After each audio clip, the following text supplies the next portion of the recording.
let's go ahead and jump in, and we're going to take a trip back into the past. We're going to go back into 1980. Yeah. Back in the day. It's the first generation actually started in the 72. That's before my time, and I didn't touch any of these consoles.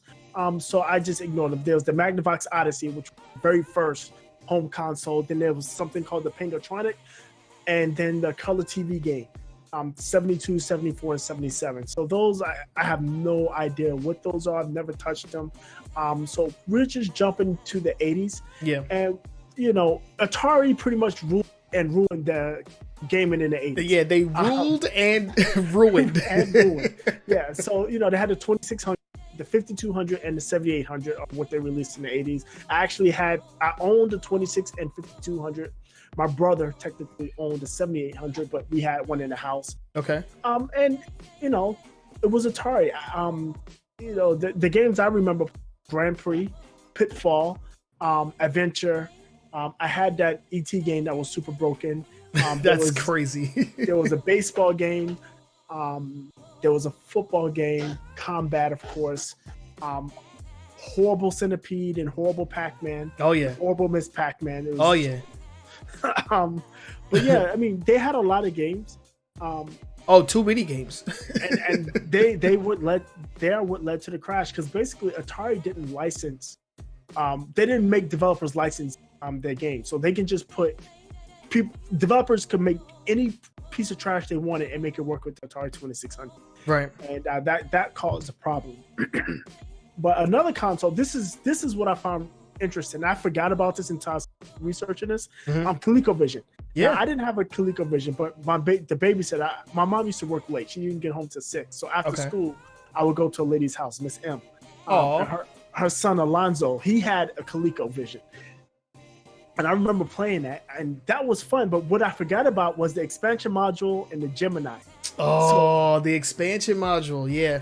So what Coleco did was basically they basically went to Radio Shacks and brought parts off a shelf and recreated Atari 2600. Yeah.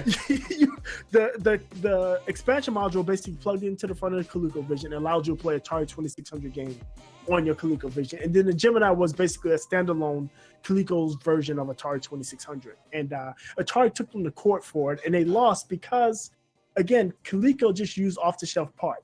Right. They didn't use any Atari proprietary stuff. They were able to buy all the resistor and chips that they wanted to buy from the Radio Shack warehouse and put together a working Atari 26, which was pretty amazing. I think you could actually use like Mega Drive and Master System controllers on the ColecoVision as well. They use the same 8-pin. Yeah. Yeah, so you can use those controllers as well. It was the Wild West out here. Yeah, it was. And then there was Intellivision, which is the first ever 16-bit system, but it was so expensive. I mean, that was like I remember I was probably like 7, 8, 9 around the time, and I remember that was the unicorn. That was the video game unicorn. Everybody wanted Vision, but it was just too expensive. At least for us, it was just too expensive. I do remember I know I played it. I don't remember whose I played. Yeah, I've never played the majority of these systems. Everybody that knows me knows that my first system was the Nintendo Entertainment System, the NES. That came out in the mid 80s. Yeah, 85. Yeah, 85. That one came out. So that was my first one. But we've already talked enough about Nintendo. They had their whole entire episode. So let's go ahead and keep on moving. Of course, in the 80s, we had the first Sega entry, the Sega Master System, which I have played. I've played that, after the fact, years later. A lot of my favorite 16-bit Genesis games also had Master System versions as well, like Streets of Rage, Sonic the Hedgehog, and other games. So yeah, it was really cool. When the Master System came out, we lost our mind, because the thing with the Master System, they had the game Hang On, Afterburner, were popular arcade games that we played. And remember, we're coming off the 2600, 5200, and the games were okay. The only game that I remember playing on any Atari system that was arcade was on the 5200, Centipede and Defender. Okay. Those were kind of close to the arcade, but still missing. But when the Sega Master System came out, the games were very close. And I mean, Paperboy was an arcade game very close. Afterburner, Hang On, My Hero. I mean, those games, My Hero. But those three games, the other one, Outrun. Okay. Those games, the first time where I remember, like, this is like the arcade. I don't need to spend quarters anymore. I can just play it at home. Yeah. And yeah, I mean, that was a revelation. And Sega Master System is probably one of my favorite games because there was several games on it that I played. Like I said, My Hero was probably the game around that time. Yeah. There was Shinobi. There was I forget. There was this vampire game. It was like a cartoony type vampire or a vampire. It's probably called Dracula, like Kid Dracula or something like that. Maybe Kid Dracula. I think that might have been it. I want to remember what it is. I can't think of it now. But I mean, again, it was the first time that we had advanced graphics. It was moving towards the point where I don't need to play games in the arcade anymore. Right. Yeah, and of course you can't end on the 80s. Oh well, we can end on the 1980s with the release of the Sega Genesis, which was my jam. 1988. I didn't realize it was that old. I didn't get a Genesis to the 90s, like 90. I remember it was like 91 when I got my 91 is when I got my first Genesis. My earliest memories was with the Nintendo Entertainment System, and that had been out for a few years. By the time I was born. I was born in 1988. So yeah, I didn't get a Genesis until like the early 90s, like maybe 91, 92. Yeah, that's around the time I got mine. Yeah. I think when Sonic the Hedgehog released, which I want to say that was 91, I got the Sega Genesis like bundle with Sonic 1, and you know that was my life for quite some time. For a long time. I had the Genesis was my primary console until the Sega Dreamcast came out. So I had skipped over a lot of stuff and, you know, went from just Genesis to the Dreamcast. But I had a few different iterations of the Genesis. I remember the first one had the headphone jack in the front. Oh yeah. And they had like the little volume slot. I was like, man, I had that. That is crazy. That's the Model 1. But then of course they had the Model 2, which got rid of the headphone jack and the volume slot for like different buttons. The buttons were on the sides instead of on the left. And they got rid of the color because the Genesis, the one Genesis had the red stripe on it. That little red stripe on it in the front. Yeah, they got rid of it. Yeah, I miss the Genesis, man. The Genesis was an awesome console. It had some freaking legendary games, man. Streets of Rage, Sonic the Hedgehog, the best version of Mortal Kombat 1, the one that had the blood, was only on Sega. On Sega, yeah. What else did they have, man? Golden Axe, Altered Beast, Vector Man. So many classics. A lot of these games I actually still play to this day, thanks to both emulation and thanks to like re-releases and like compilations and stuff. So I never feel too far away from the Genesis. But man, just like that was the Genesis was my first console. Because the NES was my mom's and, you know, that was hers. But I got a Sega Genesis for Christmas, and that was my jam. I remember I got Earthworm Jim. Earthworm Jim was dope. I remember I got Sonic.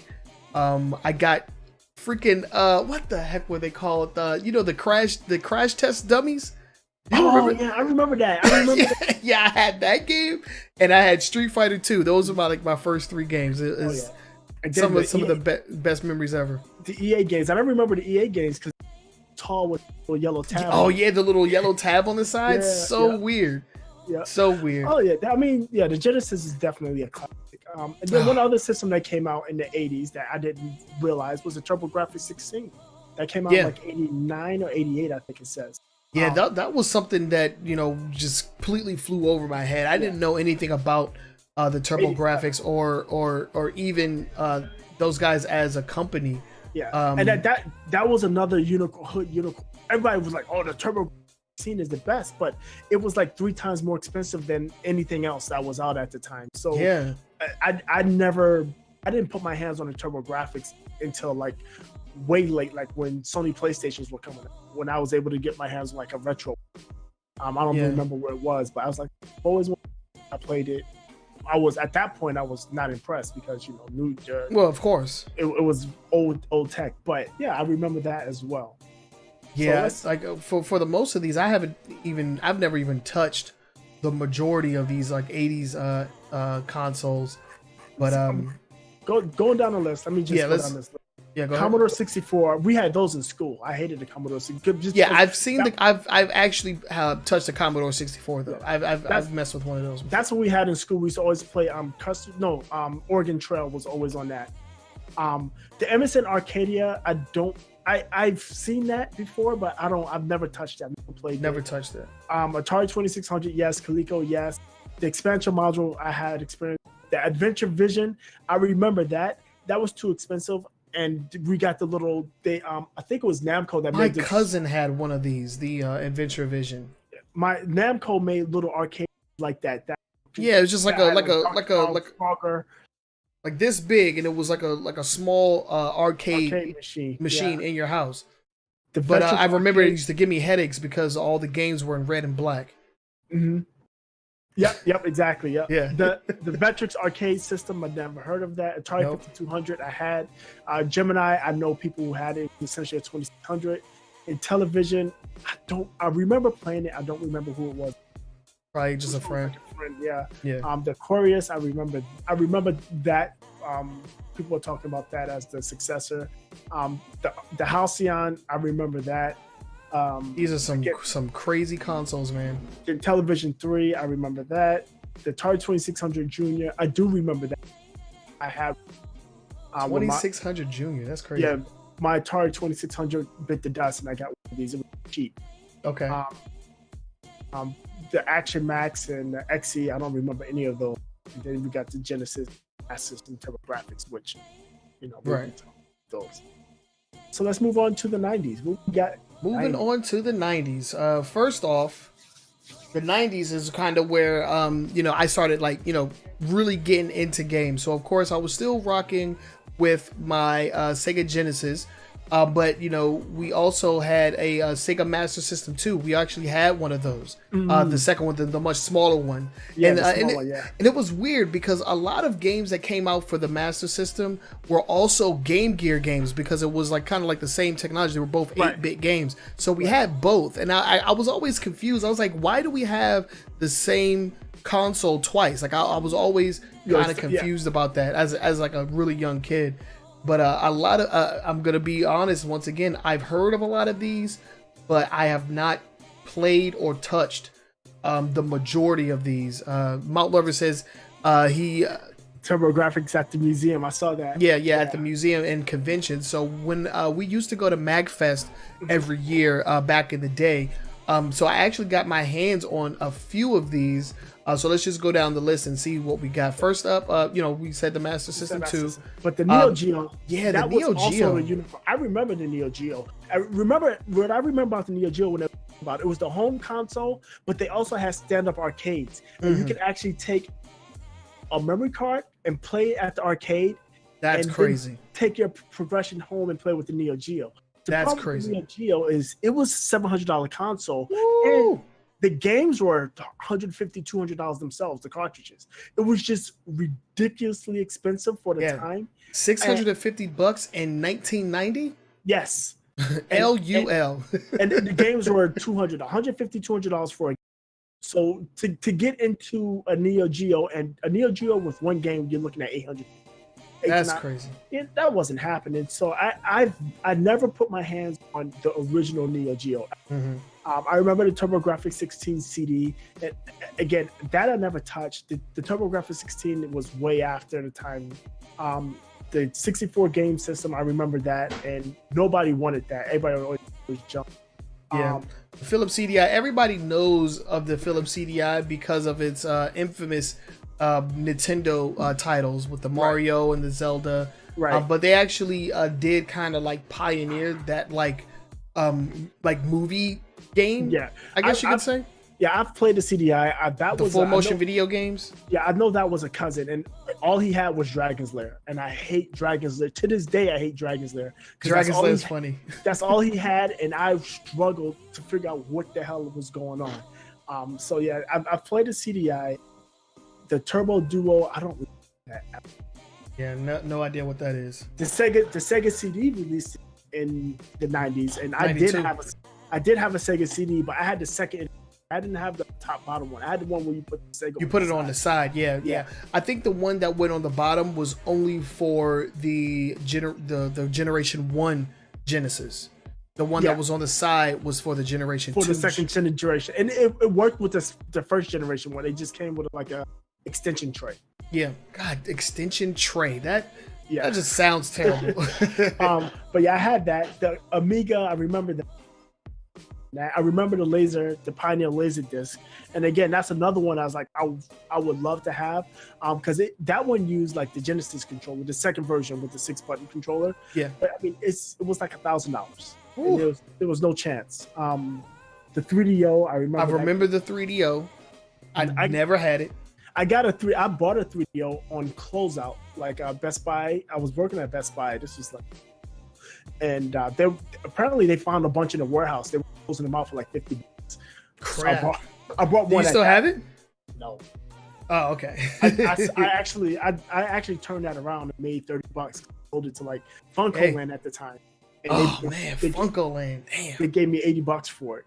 I bought it for $50 and sold it for $80. I mean, I took it home while I bought the games. I wasn't impressed. Again, it was old tech. At this point, we're at Nintendo 64. Time. So it was old tech. They gave me $80 for it, so I was okay with that. The Atari Jaguar, I had a friend in high school. He had like 2 games for it, and the Jaguar was stupid because they had the big controller with the little numbers on it, and then they gave you cards, just like the old 200 that you stood on top of the buttons that showed you what it did on the game. It was ridiculous. The controller was ridiculous. The system was nice. It looked good, but it was just ridiculous. Yeah, and to round out the 1990s, we got to talk about the Sega Dreamcast. Oh, Sega Dreamcast. This hurts my heart because the Dreamcast was so good. It was so good, man. Like freaking almost perfect arcade ports. Mm-hmm. Some of the best video games that I've ever played at the time were on the Dreamcast. That was like the first console to like truly blow me away, like growing up playing games. The Dreamcast was my entry into 3D gaming. Mm-hmm. And so, man, I had so much fun playing games like Power Stone, the Sonic Adventure games. That's why I got into my Soul Calibur, and Soul Edge. So good. And just like the arcade games, I think it was called like Psycho Force or something like that. Psycho Force. Psycho Force was the Crazy Taxi. Ready to Rumble. Oh, Ready to Rumble was dope. Oh yeah, I mean the 2K series. They were born on that. Yeah, yes, that was actually it was a Sega subsidiary. They sold it off to I think they sold it to ESPN, and then ESPN sold it off to somebody else. I don't remember. They licensed with ESPN. Oh, okay. I think they just sold it. Did they spin it off? I think they didn't sell it. They just spin it off. Well, 2K Games is not. It's still around. It's still around, but it's not owned by Sega. No, it's still owned by Take-Two. Yeah, either they spun it off or they sold it. I don't remember which one it was. Yeah, I believe they sold it. Yeah, but we skipped ahead because we skipped the predecessor to the Dreamcast, the Sega Saturn. Oh, the Saturn, which is the cause of the death of the Dreamcast. And it was, I say this because the Sega Saturn was supposed to come out in September of 96 it was, right? Mm-hmm. And Sega got 95. It was supposed to come out in September of 95, September, October, basically the Christmas window of 95. And Sega got wind of the Sony PlayStation and they pushed it out in May. They just like, look, it's out now. And the problem with that was a lot of the publishers the game developers and publishers they were with didn't have games ready. Sega's like, yeah, just release it. And they released a bunch of games that were a broken mess. Publishers and developers hated it. They felt they felt shorted on the game release, and they didn't support the Dreamcast. they lost Activision, they lost EA, they lost all of the big name third party developers, and that's what caused Dreamcast to go away. Because while Dreamcast had some good first party games, I would put Sega in the same boat as Microsoft is right now. They rely heavily on third party games. Yeah, and when the third parties backed out of them, they just had no. Yeah, because there was only so much that they can do with Sonic. I mean, the Sega Saturn didn't even have an original Sonic title. They were developing one that, you know, went into development hell, and, you know, ultimately wasn't released. And then the Dreamcast, you know, Sega went ham, but it wasn't enough. Right, and even before that, they remember the Sega 32. The 32X, and then they had the Neptune, which was a 32X and Sega CD in a single console. Right. Yeah, and they also did the Sega CDX, which was a Genesis CD pushed together. So Sega tried a lot of different things that they did. It didn't work, and unfortunately, like the Dreamcast was very pioneering, from the controller to the VMUs, online gameplay. I mean, you were able to play. I remember playing NFL 2K online against people. I wasn't really able to do much online gaming myself because back in the day, if you to go online, it was via the modem, 56K, the 56K modem, and you had to unplug the phone in order to get online. My dad would just be like, I'm not getting any phone calls, the phone's not ringing. And then he would pick it up and it'd be no dial tone, and he knew that I was up to something. So I couldn't really mess with the internet too much back then. But man, if the Dreamcast didn't change gaming for me, I don't know what. I mean, the first console with a browser. Remember, the Dreamcast came with the browser disc. You put the disc in, you go browse the internet. I mean, it was definitely it's what they should have just waited and released with the support of the publishers, as opposed to what they did. Yeah, and then when PlayStation 2 came out shortly thereafter, with you know, all of the support of third parties and with a new form of digital media in the DVD, you know, that wiped them out. Yeah, that was the end of. That was the beginning. That was the end of the end, right? Yeah. That was the end. Something. I remember getting because I subscribed to Game Informer back in the day. I remember getting a Game Informer, right? And inside they had a separate, like, smaller magazine. It was called the Sega Dreamcast Survival Guide. And it told you, like, what games you should probably go ahead and get right now because before the Dreamcast died. And I was I shed tears. I cried because I was like, the Dreamcast is dead. No. It was a sad day. One other thing that was from Sega was JVC. Remember, the JVC released a device called the XI, and basically what it was, it was a Sega Genesis and Sega CD in one device, but JVC added some hardware to give it better audio and better video from the CD. And this was licensed by Sega because JVC actually worked with Sega on the Genesis and the Sega CD. So this was a licensed product. But it basically was a Sega Genesis, Sega device. Okay. Yeah. But other stuff in the 90s we had. We can't leave this out. We got to talk about the Pippin. What the heck is the Pippin? You don't know about the Pippin? No, I can't say that I do. It was made by Bandai, and it actually was made it was a combined hardware device by Bandai and Apple. Oh. Yes, that Apple of iPhone fame. Right. This is back in '95. They tried to jump into the video game industry with the Pippin. It came with this ugly boomerang controller. It was a wild looking device. I don't think it lasted even a year. But yeah, this was Apple's attempt at jumping into the video game hardware. So of course Scottie Pippen had a brand deal with these guys, right? He was their main promotion tool, right? They spelled it with an I, Pippin. Oh, okay. In fact, in their marketing, they replaced the second I with an exclamation. Okay. Yes. Doing everything they can to not pay that man. Got you. Yeah, pretty much. So that don't forget about that. Yeah. Yeah, can't forget about the Pippin. That's crazy. I've never heard of that console ever in my life. There was a 3DO, and this is the 3DO. The 3DO FZ10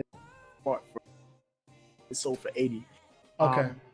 But other than that, I mean, they had a couple of other versions of the Dream Genesis. Again, we talked about Dreamcast, and I think that's going to do it for. Yeah, that rounds up the 90s. We can go ahead and jump into the 2000s. And we already talked about PlayStation. You know, the PlayStation 1 and PlayStation 2, which came in and destroyed the game. We talked about the GameCube. We talked about the Microsoft Xbox. So now let's get into something a little weird. Yeah. So what is this? What am I looking at? The SSD? Yeah, I've never heard of this until this. I looked up as much as I could, and it's funny. The company that created this basically scrubbed this out of their history. It's hard to find anything about it.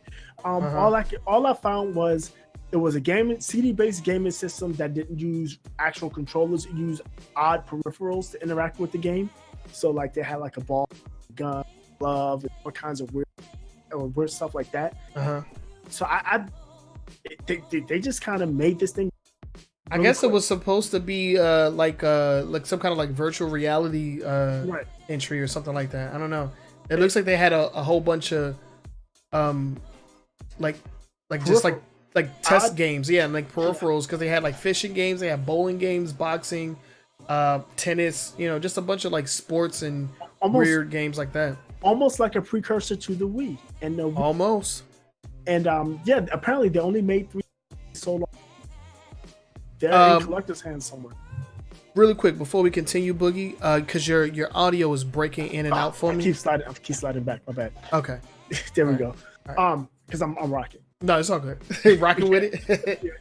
But what I noticed is in the aughts, and I grouped up the aughts in up to 2010s too. So from 2000 to basically, most of the systems were the big systems, right? We're looking at the big three: Microsoft, Sony, Nintendo. But I mean, looks like where they started with the retro systems. You got a bunch of Atari flashbacks, 3 of them.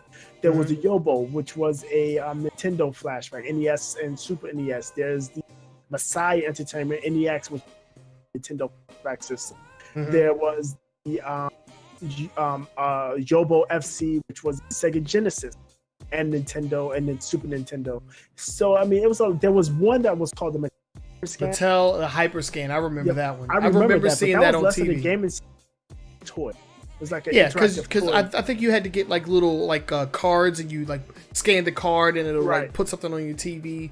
And it was one of those systems where the content that you actually got out of it was nothing. I mean, it left a lot to be desired. It was nothing stellar. The graphics weren't like 3D or anything like that. Just basic either fighting or beat 'em up games is essentially all you got there. They were essentially like mobile games. Today's mobile games, yeah. Yeah. There was this weird thing called iTech Media, which is obviously a Wii ripoff. Yeah. I don't know what that is. I mean, there's a lot of retro consoles. I mean, there was no real gaming console outside of the big three. Yeah, outside of the big three, no one was really making consoles besides Microsoft, Nintendo, and Sony. Yeah, like you said, got a whole bunch of flashback consoles, but that was pretty much it. The only other things that were of note was the Ouya, which was a huge failure. It's basically a company's bid to bring mobile games to your TV, which they found out quickly nobody really wanted. Nope. And then the NVIDIA Shield, which is kind of still around. They have a streaming service. In fact, the Nintendo Switch has some components that were based off of the NVIDIA Shield. But and we talked about how NVIDIA Shield is like the first console or the only way to play Nintendo properties on other than Nintendo outside of a Switch, and outside of a Switch, yeah.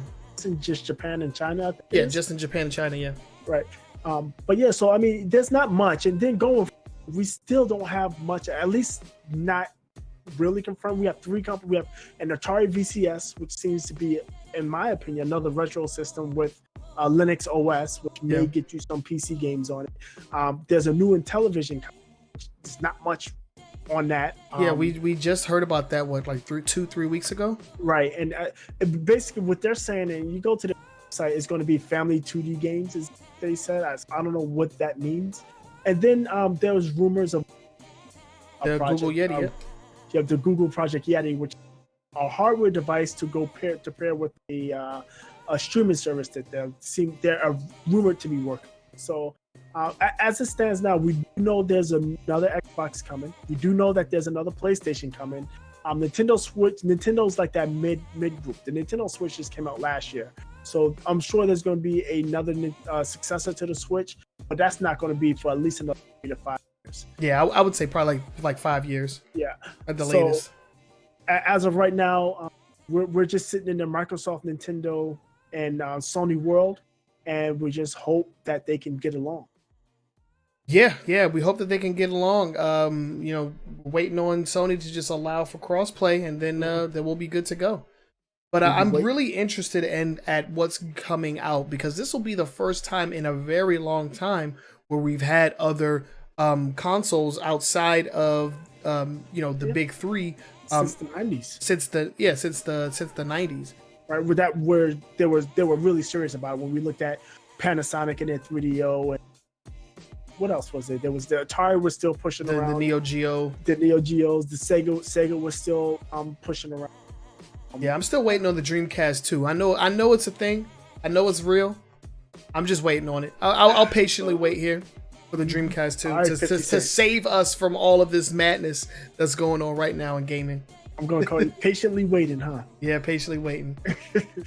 But yeah, that's our long form, guys. Just a small retrospective, just going down memory lane, talking about a lot of the different consoles that came out in the past. I enjoyed doing stuff like this, and as we said earlier, next week we'll actually talk about handheld consoles. Yeah. We haven't forgotten about handhelds, and I forgot about handhelds. Well, yeah, no, but they played a pretty big part in gaming, and I've owned quite a few handhelds. I still have my original Game Boy. It's the Big Bertha. It's not the gray one, it's the black one.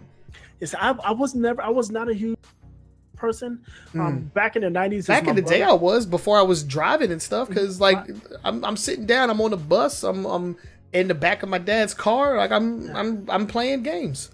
But now I can't do that. I'll die. Yeah, I wasn't. My brother was. My younger brother was right under me. He had Game Boy Advance. He had a Game Gear. He liked the handhelds. I just wasn't into it. I think the only handhelds I personally owned, I've only owned one, and that was a PSP. Wow. That's the worst one of them all. No, I'm just kidding. That's the only handheld I can remember ever. I didn't buy it. I always wanted the Sega one that played the Nomad. The Nomad to play the Genesis games? Yeah, I never put my hands on that. As long as you didn't have an N-Gage, I think you were okay. No, I didn't have an N-Gage. I knew someone that had an N-Gage. No. It was so funny. We were walking back from GameStop. He had bought it at GameStop, and he was walking. He was trying to figure everything out. And the way that you actually talk on the phone. Yeah, you turn it sideways. It's a taco. It turned it sideways. It looked like a taco. But those are discussions that we'll have next week when we actually go full in on handheld consoles. I will make this admission. I did give it a thought, because I remember when it came out, I was at the point, because remember back in the day when you got cell phones, you just trade. You signed up a 2-year deal, you got a free phone, right? And I was it was Singular at the time. It wasn't even AT&T. And I saw the N-Gage. I was like, ooh. And the guy showed me, and he held it up to his head. I was like, nah. Yeah. Nah, I'm good. I said, that's how I have to use it. He said, yeah, or you can get a headset. I said, okay. What else do you got? Yeah, no, not that one. That thing was ugly. But yeah, that was our long form discussion. We are very curious to know what you guys think about this series that we've been doing here. What are some of these retro consoles that you have owned? Let us know down in the comments section below.